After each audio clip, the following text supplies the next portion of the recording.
नमस्कार दोस्तों, मैं विकास स्वागत करता हूं आपका एक और नई वीडियो में। दोस्तों, आज से हम एक नई सीरीज स्टार्ट करने वाले हैं जिसका नाम है एमपीपीएससी स्टेट इंजीनियरिंग सर्विस से 2021-2022। मतलब जो एमपीपीएससी ने अभी नया कैलेंडर जारी किया है जिसमें आपको बताया गया है कि आपका जो नोटिफिकेशन है वो सितंबर तक आने की संभावना है पूरी, और दिसंबर में इसका क्या हो जाएगा, आपका एग्जाम हो जाएगा। एमपीपीएससी की हम तैयारी इसलिए आपको यहाँ पर कराना चाहते हैं दोस्तों, आपको जैसे जैसे क्लास में आगे बढ़ेंगे मैं आपको पूरी पूरी कहानी यहाँ पर बताता जाऊंगा। ठीक है ना, काफी इंपॉर्टेंट होता है हर चीज को स्टार्ट करना, कि हम इनिशिएट तो कर सकते हैं ना। ठीक है ना, यदि आप हमें सपोर्ट दिखाते रहेंगे तो मैं आपको यहाँ पर नोट्स तो बनवाने ही वाला हूं, आपको साथ में मैं पीडीएफ भी प्रोवाइड करवा दूंगा। ठीक है, और यहाँ पर जितने भी मैं नोट्स आपको देने वाला हूं या मैं आपको जो भी पढ़ाने वाला हूं दोस्तों, ये मैं आपको बोल सकता हूं कि ये 5 प्लेसेस का निचोड़ है। क्या है, निचोड़ कर रखा है मैंने। मतलब आपको ना गूगल देखने की जरूरत पड़ेगी, ना यूट्यूब पर किसी और की वीडियो देखने पड़ेंगे, ना टेलीग्राम चैनल पर किसी चीज के लिए आपको ध्यान देना पड़ेगा। तो ऐसे मैंने अलग अलग 5 जगहों से अपने नोट्स को प्रिपेयर किए हैं। ठीक है, क्यों किए हैं? क्योंकि मैं खुद अपने स्टूडेंट्स को यहाँ पर पढ़ाता हूं। ठीक है, तो क्यों ना मैं आपको भी यहाँ पर पढ़ाऊं। जो ऑफलाइन क्लासेस मेरी चलती है, मैं उसमें तो एमपीपीएससी स्टेट इंजीनियरिंग सर्विसेज की क्लासेस लेता हूं, तो मैंने सोचा क्यों ना मैं आपको भी डिलीवर करूं। ठीक है, इससे बेनिफिट आपको बहुत ज्यादा होने वाला है। ठीक है ना, और जो मेरे स्टूडेंट हैं उनको भी बेनिफिट मिलने वाला है। तो क्यों ना मैं आपको फ्री ऑफ कॉस्ट में सभी चीजें यहाँ पर अवेलेबल करा दूं, ताकि आपको किसी भी चीज की जरूरत नहीं पड़ेगी। मैं आपको हर एक चीज के लिए बुक्स भी बता दूंगा, बट जितना मैं आपको इस क्लास में पढ़ाने वाला हूं, एमपीपीएससी के आने वाली जितनी भी आगे क्लासेस है, डेफिनेटली मैं बोल रहा हूं आपको उसके बाहर कोई भी क्वेश्चन नहीं जाएगा। ठीक है, ये आप बोल सकते हैं कि देखिए अभी एमपीपीएससी ने क्या किया है, आपका सिर्फ प्री ले रहे हैं। ठीक है ना, मैं टेक्निकल वाली बात करूं स्टेट इंजीनियरिंग सर्विसेज की, क्योंकि नॉन टेक्निकल वाला तो एग्जाम हो चुका है। ठीक है ना, बट यदि आप नॉन टेक्निकल की भी तैयारी कर रहे हैं तो मैं एमपीपीएससी में वो भी चीज पढ़ाने वाला हूं जो आपकी नॉन टेक्निकल में वाले में भी आती है। ठीक है ना, क्योंकि हमें तो एमपी के लिए बारे में पढ़ना है ना, तो वो सबके लिए बराबर ही होगा। तो प्री मेंस के लिए सब कुछ हम बताने वाले हैं आपको, बट जो फोकस है मेरा वो 2021-2022 की जो स्टेट इंजीनियरिंग सर्विस होने वाली है उसके ऊपर है। ठीक है, तो चलिए स्टार्ट करते हैं क्लास को। बढ़िया कॉपी पेन लेके बैठ जाइए, या आप चाहते हैं कि हम जो लिख रहे हैं उसका स्क्रीनशॉट ले लें तो कोई दिक्कत नहीं, आप स्क्रीनशॉट भी ले सकते हैं। ठीक है ना, तो मैं 1 बाय 1 आपको सारी चीजें यहाँ पर बताऊंगा, किस तरीके से क्या करना है, किस तरीके से आपको नोट्स बनाने हैं। जैसे जैसे आप क्लास में आगे बढ़ते जाएंगे आपको हर एक चीज यहाँ पर समझ में आती जाएगी। ठीक है, तो देखिए दोस्तों, आज का मेरा पहला टॉपिक है यहाँ पर मध्य प्रदेश के उद्योग। ठीक है दोस्तों, मैं आपको बता देता हूं कि हर एक क्लास मेरी क्या होने वाली है, पार्ट वाइज होगी। ठीक है, क्या होने वाली है, पार्ट वाइज होगी आपकी।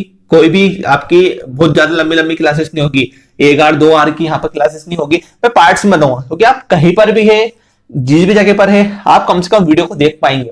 15-20 मिनट, आधा घंटे का ज्यादा से ज्यादा मेरा वीडियो रहेगा, ताकि आपको दिक्कत ना हो। तो आज का मेरा पहला टॉपिक है दोस्तों, पहली क्लास स्टार्ट में कर रहा हूं यहाँ पर मध्य प्रदेश के उद्योग, क्योंकि हमें किसी चीज से कोई मतलब नहीं है, हमें उस चीजों से मतलब है जो मैं आपको यहाँ पर पढ़ा रहा हूं और जो एग्जाम में आती है। ठीक है ना, अब मैं आपको ये बताने लगूं कि मध्य प्रदेश का गठन कब हुआ था, तो ये सब चीजें आपको पता भी होगी, नहीं भी पता होगी तो आगे आगे क्लास में आपको मालूम पड़ जाएगा किस तरीके से हम यहाँ पर बने हुए हैं मध्य प्रदेश में।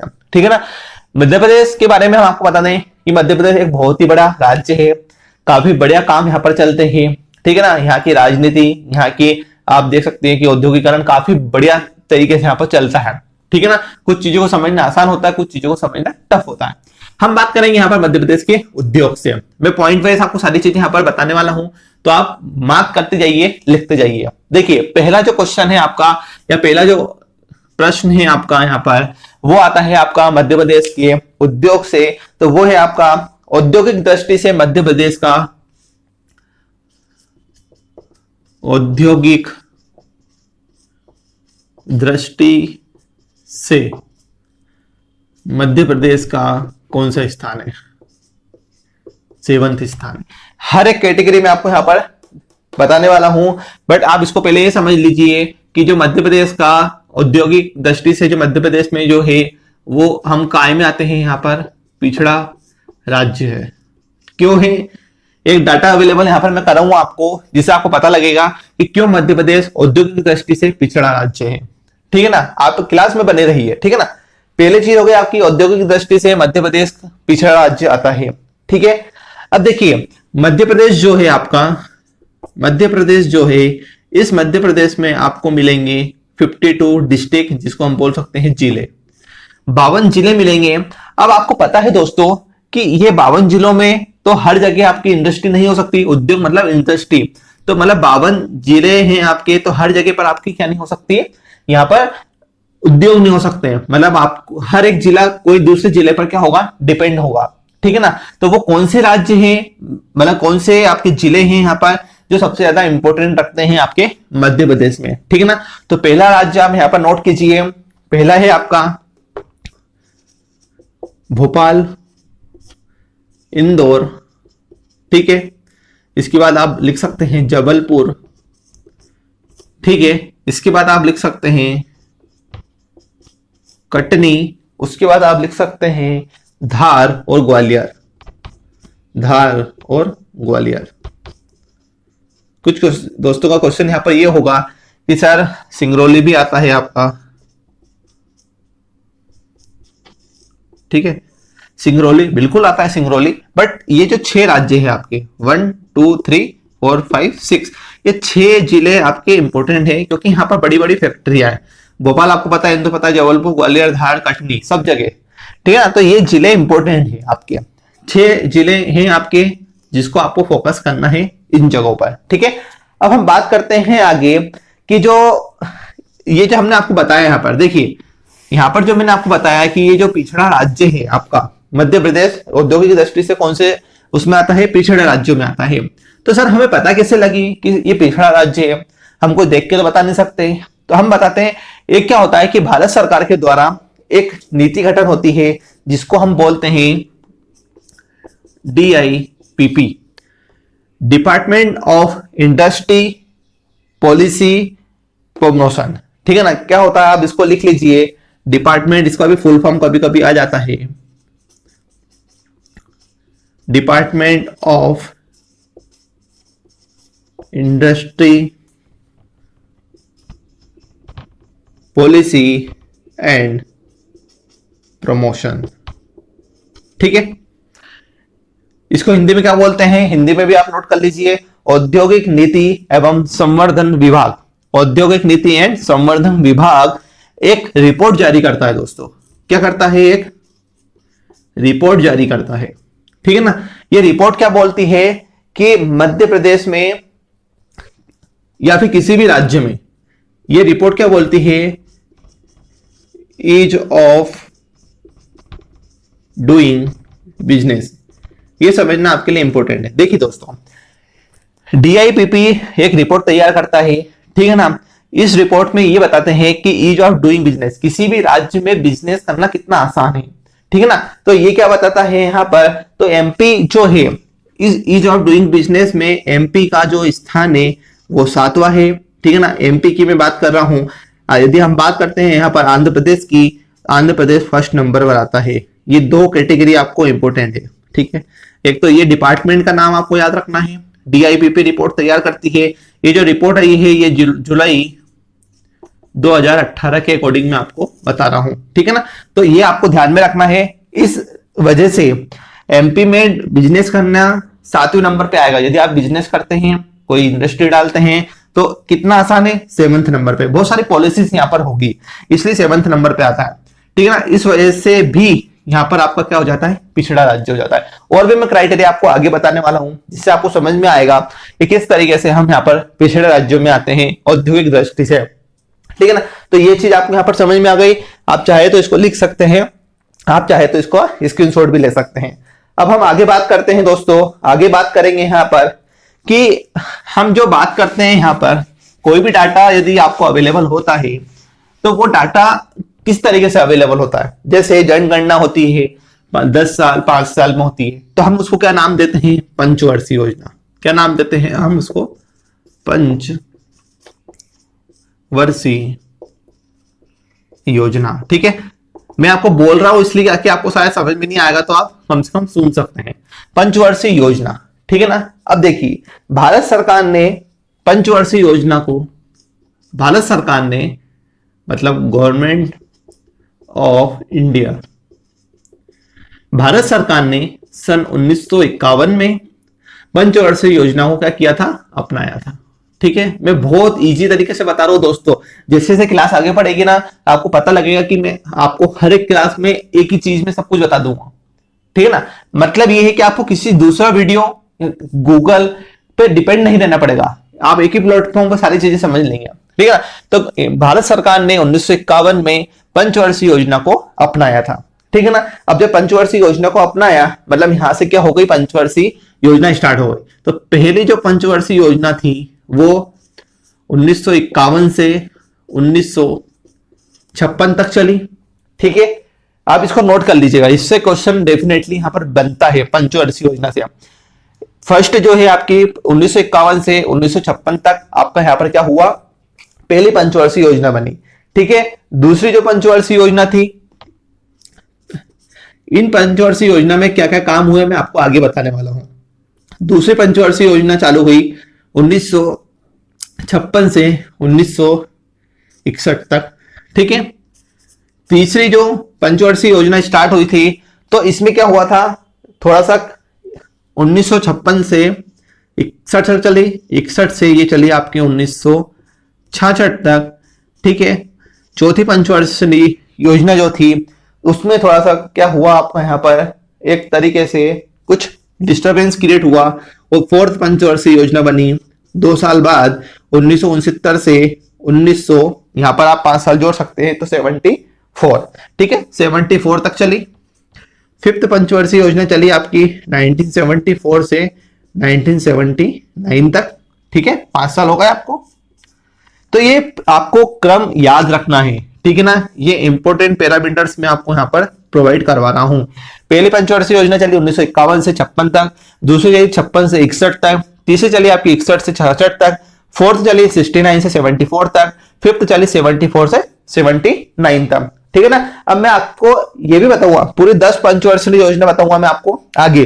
पहले आप ये नोट कर लीजिए कि पहली जो पंचवर्षीय योजना थी दोस्तों, पहली पंचवर्षीय योजना में देखिए हमारा जो मध्य प्रदेश है ये कृषि पर सबसे ज्यादा क्या है, निर्भर है। कृषि यहां पर सबसे ज्यादा होती है। ठीक है ना, तो पहली जो पंचवर्षीय योजना बनी, तो हर एक सरकार का मोटिव क्या रहा कि हम मध्य प्रदेश या फिर जो भी चीज है यहाँ पर, तो यहाँ पर मध्य प्रदेश की हम बात करें तो ये जो बात हुई यहाँ पर कि यहाँ पर कृषि का विकास किया जाएगा, कृषि के विकास को बढ़ावा दिया जाएगा। ठीक है ना, आप सिंपल सा याद रखिए। पहली पंचवर्षीय योजना बनी 1951 से 1956 में, जिसमें मध्य प्रदेश सरकार को बोला गया कि आप कृषि और विकास पर ध्यान दीजिए, इसको आप बढ़ावा दीजिए, इस पर फोकस रखिए। ठीक है ना। अब हम बात करते हैं यहाँ पर सेकंड पंचवर्षीय योजना जो कि 56 से 61 तक चली। 61 में जब हम आए, मतलब 56 से जब हम 61 तक पहुंचे, यहां से लेकर यहां तक आए, तो हमें समझ में आ गया कि हमें कृषि के साथ औद्योगिक विकास को भी क्या देना है, बढ़ावा देना है। ठीक है, जबकि पहले तो फसल बहुत अच्छी होती थी, इसके अकॉर्डिंग हम सेकंड में भी रख सकते थे, बट हर सरकार का ये डिफाइन होता है कि हर 5 साल में अलग अलग तरीके से विकास किया जाए। जैसे आप अभी गवर्नमेंट को देखते हैं, मोदी जी कुछ ना कुछ यहाँ पर करते रहते हैं। ठीक है ना, तो उनका यही मोटिव रहता है कि हम यहाँ पर क्या करें कि हर 5 साल में कुछ ना कुछ करें। तो पहली विकास जो पंचवर्षीय योजना हुई वो कृषि पर आधारित थी। सेकंड जो थी वो औद्योगिक विकास को उसमें बढ़ावा देगा कि भैया आप चलिए, अब कृषि हो चुकी है तो हम अब यहाँ पर उद्योग वगैरह लगाए, इंडस्ट्री वगैरह लगाए। ठीक है ना। तीसरी पंचवर्षीय जो योजना थी दोस्तों, यहाँ पर तीसरी पंचवर्षीय योजना थी आपकी 1961 से 1966 के बीच में। इसमें आपको एक इंडस्ट्री बनाई गई, उस इंडस्ट्री का नाम था BHEL। ये इंपॉर्टेंट पैरामीटर है। 1961 में ही आपका BHEL का निर्माण अपने मध्य प्रदेश में हुआ था। ये एक नवरत्न कंपनी है, इंटरनेशनल को प्रेजेंट करती है, ऑल इंडिया लेवल की कंपनी है, नवरत्न कंपनी है। बेल हो गई आपकी, ONGC हो गई, सेल, गेल वगैरह हो गई, ये सब नवरत्न कंपनी में आती है, भारत रत्न की कंपनियां हैं। ठीक है ना। तो 1961 में ही BHEL का निर्माण किया गया था अपने भारत सरकार में। ठीक है दोस्तों, अब हम बात करते हैं यहां पर कि इसी के साथ तीसरे पंचवर्षीय योजना में ही आपका यहां पर पावर एल्कोहल संयंत्र भी लगाया गया। पावर से रिलेटेड भी काम किए गए, पावर एल्कोहल संयंत्र भी लगाया गया। कहां पे लगाया गया? इंदौर में। ठीक है, ये चीज आपको यहां पर ध्यान में रखना है कि इंदौर में लगाया गया, रतलाम में भी काम किया गया इस पंचवर्षीय योजना में, ग्वालियर में भी काम किया गया। ठीक है, आप लिख सकते हैं, मैं बोल रहा हूं आपको यहां पर। ठीक है ना। अब ये जो तीसरी पंचवर्षीय योजना थी दोस्तों, ये तीसरी पंचवर्षीय योजना काफी इंपोर्टेंट है यहाँ पर। क्यों है? क्योंकि यहाँ पर बीएचईएल का निर्माण किया गया। बीएचईएल आपका निर्माण किया गया और इस बीएचईएल का फुल फॉर्म आप मुझे कमेंट सेक्शन में जरूर बताइएगा। ठीक है दोस्तों, तो बीएचईएल का यहाँ पर निर्माण किया गया। यहाँ पर एक क्वेश्चन ये होता है कि ये जो बीएचईएल का निर्माण किया गया, भारत सरकार ने बोल दिया, ठीक है ना, मध्य प्रदेश सरकार को कि बीएचईएल का निर्माण करना है, बट हम किसकी हेल्प से लगाएंगे? तो ये 1961 में ब्रिटेन की हेल्प से, किसकी हेल्प से? ब्रिटेन की हेल्प से बीएचईएल का निर्माण करा गया। और यही क्वेश्चन आपसे एमपीपीएससी बार बार पूछती है कि जो बीएचईएल का निर्माण हुआ उसमें कौन सी कंपनी ने सहायता प्रदान की थी? तो ब्रिटेन की कंपनी ने, मतलब ब्रिटेन ने आपकी यहां पर हेल्प की थी। ठीक है ना, ब्रिटेन के साथ मिलकर आपका यहां पर काम किया गया। बात हो गई यहां पर। इसके बाद आपको ये सन वगैरह याद रखने हैं फिफ्थ पंचवर्षीय योजना के, जिसमें आपको क्या किया गया यहाँ पर सभी में फिर आपका वापिस से उद्योगों का निर्माण किया गया, विद्युत का भी निर्माण किया गया। अब हम बात करते हैं हम यहाँ पे आगे। देखिए, पहली फिफ्थ तक हो गई आपकी। यहाँ पर आपको क्या करना है, इसमें विद्युत का भी निर्माण किया गया था, ये आप लिख सकते हैं। ठीक है, बाकी इसमें भी विद्युत का निर्माण किया गया, कृषि के क्षेत्र में भी काम किया गया, तो आप यहाँ पर लिख सकते हैं। हम बात करते हैं यहाँ पर सिक्स्थ परियोजना की। ठीक है ना, देखिए सिक्स्थ में आता है। यदि पसंद आ रहा है वीडियो तो लाइक कर दीजिए और चैनल को सब्सक्राइब कर लीजिए, क्योंकि मैं डेली बेसिस पर या 1 से 2 दिन में आपके लिए यहाँ पर हर एक वीडियो लाने वाला हूं। देखिए, सिक्स्थ जो आपकी योजना थी वो चली थी 1980 से 1985 तक। ठीक है, फिर चली आपकी 85 से 90। ठीक है, ये हो गई आपकी 7th। 8th की बात कर लेते हैं हम, 9th की भी बात करेंगे और 10th की भी बात करेंगे। ठीक है, और आगे मैं ये बताने वाला हूं कि क्या हुआ था जो पंचवर्षीय योजना बंद हो गई। ठीक है ना। अब बात करते हैं हम यहाँ पर, फिर इसमें गैप हुआ, फिर हुआ इसमें 92 से 97 तक, फिर 97 से ये चली 2002 तक, 2002 से 2007 तक। ठीक है, ये हुई। इसके बाद 11th पंच जनसंख्या वाला, मतलब आपका कौन सा हुआ पंचवर्षीय योजना ही 2007 से 2012 तक। ठीक है, फिर 12th वाली पंचवर्षीय योजना ही थी आपकी 2012 से 2017 तक। ठीक है, ये आपको क्रम याद रखना है। इसमें मैं आपको बता देता हूं कि ये जो दोनों उद्योग थे, इसमें औद्योगिकरण को ही विकास दिया गया। ठीक है, औद्योगिक को ही बढ़ावा दिया गया। यहाँ पर 8th और 9th में आप लिख सकते हैं कि ग्रामीण विकास को प्राथमिकता दी गई। किसको दी गई? ग्रामीण विकास को प्राथमिकता दी गई। ये जो ऊपर की एरो है, मतलब क्या है इसका?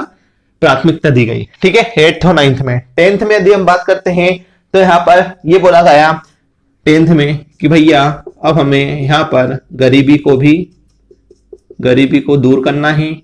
और जो प्रति व्यक्ति आए हैं, पर पर्सन, पीपी मतलब पर पर्सन, प्रति व्यक्ति जो आए हैं उसको भी हमें क्या करना है? 2 गुना करना है। ठीक है ना। इसको आप लिख लीजिए कि जो 10th वाली जो थी ये वाली आपकी, उसमें गरीबी को दूर करने का प्रावधान रखा गया। साथ में बोला गया कि जो प्रति व्यक्ति आए हैं उसको हम क्या करेंगे? डबल करेंगे। ठीक है ना। अब हम बात करते हैं यहाँ पर 10th की, 11th की। तो 11th में आपको यहाँ पर यह हुआ कि तीव्रतम समावेशी विकास हुआ। तीव्रतम और समावेशी विकास हुआ। 12th में क्या बोला गया? सूक्ष्म लघु उद्योग की भी स्थापना की गई। सूक्ष्म लघु उद्योग की स्थापना की गई, जिसमें वस्त्र उद्योग हो गया आपका। ठीक है ना, इनको बढ़ावा दिया। इंडस्ट्रियल पार्क को बढ़ावा दिया। बुनियादी ढांचे को बढ़ाने के लिए बढ़ावा दिया, वित्तीय सहायता भी प्रदान की गई, यहाँ पर सरकार को पैसा भी दिया गया 2012 और 2017 में। सूक्ष्म लघु मतलब MSME वाला जो सिस्टम चलता है, आपने नाम सुना होगा, उसको यहाँ पर बढ़ावा दिया गया सर। ठीक है दोस्तों, तो इस तरीके से इन जनगणना में हमें ये पता लगा, जनगणना में पंचवर्षीय योजनाओं में ये पता लगा कि कौन कौन सी पंचवर्षीय योजना में कौन कौन से क्षेत्रों में बढ़ावा दिया। क्योंकि ये आता है आपका, वो बोलेंगे कि ग्रामीण विकास को बढ़ावा कौन सी पंचवर्षीय योजना में दिया। यदि दोनों ऑप्शन है ठीक है, यदि एक एक है तो आप किसी को भी एक लगा सकते हैं। पहले जो स्टार्टिंग हुई थी वो 92 से 97 तक हुई थी। ठीक है, मान लीजिए 92 से 97 भी दिया है और 97 से 2002 भी दिया है, तो आप कौन सा लगाएंगे? तो आप ये वाला लगाएंगे। क्यों लगाएंगे? क्योंकि स्टार्टिंग तो यहीं से हुई ना, हम किसी भी जगह का स्टार्टिंग पॉइंट देखते हैं। ठीक है दोस्तों, तो इस तरीके से आपको यहाँ पर काम करना है और ये इस तरीके से रखना है। मैंने एक सिंप्लीफाइड तरीके में आपको यहाँ पर सारी चीजें बता दी। ठीक है, अब क्या हुआ दोस्तों, अब आप जिस सोच रहे होंगे कि सर 13वां जो हुआ वो 2017 से 2022 तक अभी चलना चाहिए, जिसमें डिजिटल वाला इंडिया आना चाहिए। नहीं, बिल्कुल नहीं, ऐसा आपको नहीं सोचना है। मैं इसको यहाँ पर रफ कर देता हूं, आप चाहो तो यहाँ पर स्क्रीनशॉट ले सकते हैं। ठीक है, देखिए दोस्तों, ये जो बात हुई ना दोस्तों, ये काफी इंटरेस्टिंग बात है कि 2012 से 2017 तक तो 12वीं पंचवर्षीय योजना चली, 2017 से 2022 तक आपकी 13वीं पंचवर्षीय योजना चलना चाहिए थी, लेकिन 2014 में आई मोदी गवर्नमेंट ने इसे खत्म कर दिया। ठीक है, 2014 में मोदी सरकार आई थी दोस्तों, तो 2014 में मोदी सरकार ने इसको खत्म कर दिया। मतलब किसको खत्म कर दिया? पंचवर्षीय योजना को खत्म कर दिया। तो खत्म कर दिया तो कुछ चालू भी क्या हुआ? उनका काम ही चालू करने का है, हर हर योजना को। ठीक है ना, तो यहां पर नीति आयोग का गठन किया गया। ठीक है, नीति आयोग का गठन किया गया। ये क्वेश्चन आ सकता है कि 2014 में आई मोदी गवर्नमेंट ने पंचवर्षीय योजना को खत्म करके कौन सी आयोग का गठन किया? तो नीति आयोग का गठन किया था। इसलिए मैंने आपको यहाँ पर सर्कल में इसको रख दिया है। ठीक है, तो इस तरीके से आपको हर एक चीज को यहाँ पर देखना है। ठीक है दोस्तों, ये था हमारा आज का पार्ट फर्स्ट। ठीक है, कल पार्ट सेकंड आएगा मध्य प्रदेश के उद्योग में, जिसमें मैं आपको बताने वाला हूं संस्थाएं, ठीक है, और किस किस तरीके से उद्योग लगते हैं अपने मध्य प्रदेश में, इसके बारे में बताने वाला हूं। औद्योगिक विकास की कुछ संस्थाएं मैं बताने वाला हूं यहाँ पर आपको। ठीक है, इसके बाद मैं आपको ये बताने वाला हूं कि किस तरीके से मध्य प्रदेश में औद्योगिक क्षेत्र का बढ़ावा दिया, कौन कौन से प्लांट्स यहाँ पर लगे, कौन कौन से उद्योग आपके यहाँ पर लगे। ठीक है ना, इसके बारे में मैं सब कुछ आपको पार्ट 2 में बताने वाला हूं। और ये पार्ट 2 पार्ट 1 से कहीं ज्यादा इंपॉर्टेंट है, क्योंकि इसमें हम सन के बारे में ज्यादा पढ़ेंगे। सन की मतलब कौन सा उद्योग कब लगा, कौन से शहर में लगा, कब लगा, किसकी हेल्प से लगा, ये सब चीज मैं आपको पार्ट 2 में बताने वाला हूं। ठीक है, तो यदि वीडियो पसंद आता है तो वीडियो को लाइक कर दीजिए। चैनल पर पहली बार विजिट करते हैं तो चैनल को सब्सक्राइब करके बेल आइकन को जरूर हिट कर दीजिए, क्योंकि डेली बेसिस पर हम ऐसे पार्ट्स लाने वाले हैं, तो वो आप तक पहुंचना जरूरी है। तो बेल आइकन को हिट करके ऑल का बटन जरूर प्रेस करें। Thank you for watching.